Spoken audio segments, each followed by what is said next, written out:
সহিংসতার জেরে গোপালগঞ্জে বাড়ল কারফিউর সময়সীমা। সকাল 11টা থেকে 3 ঘন্টা শিথিলের পর চলবে অনির্দিষ্টকাল। যৌথ বাহিনীর অভিযানে আটক 25, কাউকে ছাড় না দেওয়ার হুঁশিয়ারি। 11টা পর্যন্ত কারফিউ থাকবে, 11টা থেকে 2টা পর্যন্ত শিথিল থাকবে, তারপর আবার 2টা থেকে পুনরাদেশ না দেওয়া পর্যন্ত। গোয়েন্দাদের তো তথ্য ছিল, বাট এত পরিমাণ যে হবে ওই তথ্যটা হয়তো ছিল না। ওখানে ভবিষ্যতে যেন এই ধরনের ঘটনা না ঘটে, এই জন্য সব ধরনের প্রিকশন নেওয়া হবে। হামলায় জড়িত সন্ত্রাসীদের দ্রুত গ্রেফতার না করলে আবারও গোপালগঞ্জে মার্চের ঘোষণা এনসিপির। গোপালগঞ্জের কোনো একজন সাধারণ মানুষকে যাতে হেনস্থা না করা হয়, কিন্তু ফ্যাসিস্ট সন্ত্রাসী প্রত্যেককে ধরে ধরে গ্রেফতার করতে হবে। আর না হলে আমরা অবিলম্বে গোপালগঞ্জে এবার মার্চ করব। দেখছিলেন প্রধান শিরোনাম। রাতের সময়ের সঙ্গে আছি আমি সাইফুল রুদ্র এবং আমি গোলাম রাব্বি। এবার অন্যান্য শীর্ষ সংবাদ।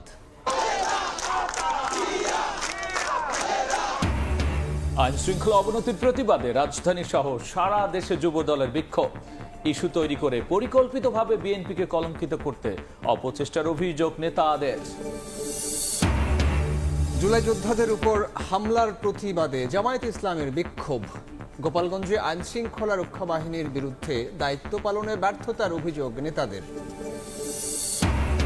96টি দেশীয় পর্যবেক্ষক সংস্থার নিবন্ধন বাতিল করল ইসি। ভোটের পরিবেশ দেখতে 3 দিন মাঠে থাকতে পারবেন পর্যবেক্ষকরা। নতুন নীতিমালা চূড়ান্ত। গাজীপুরে বাগানবাড়ি ডুপ্লেক্স ভবন, ঢাকায় প্লট ফ্ল্যাট। দেশ বিদেশে তারেক সিদ্দিকীর বিপুল অবৈধ সম্পদের খোঁজ। 122 কোটি টাকা সন্দেহজনক লেনদেন, দুদকের 4 মামলা। এবং রাজধানীতে দিন দিন বাড়ছে ছিনতাই। শ্যামলীতে অস্ত্র ঠেকিয়ে যুবকের মালামাল লুটে মূল অভিযুক্ত গ্রেফতার। অপরাধ দমনে বিশেষ পরিকল্পনা আইন শৃঙ্খলা বাহিনীর।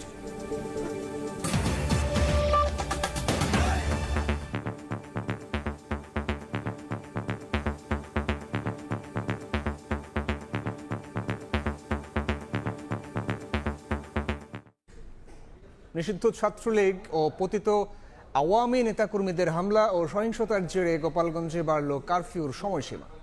বহাল থাকবে শুক্রবার বেলা 11টা পর্যন্ত। এরপর 3 ঘন্টা শিথিল থেকে আবারও পরবর্তী নির্দেশ না দেওয়া পর্যন্ত চলবে কারফিউ। এদিকে যৌথ অভিযানে গোপালগঞ্জে 25 জনকে আটক করা হয়েছে। জোরদার করা হয়েছে পুরো জেলার নিরাপত্তা। শাহজাহান খানের ছবিতে আলামিন তুষারের রিপোর্ট। গোপালগঞ্জে এনসিপির কর্মসূচিতে বুধবার দফায় দফায় হামলা চালায় পতিত আওয়ামী সমর্থক ও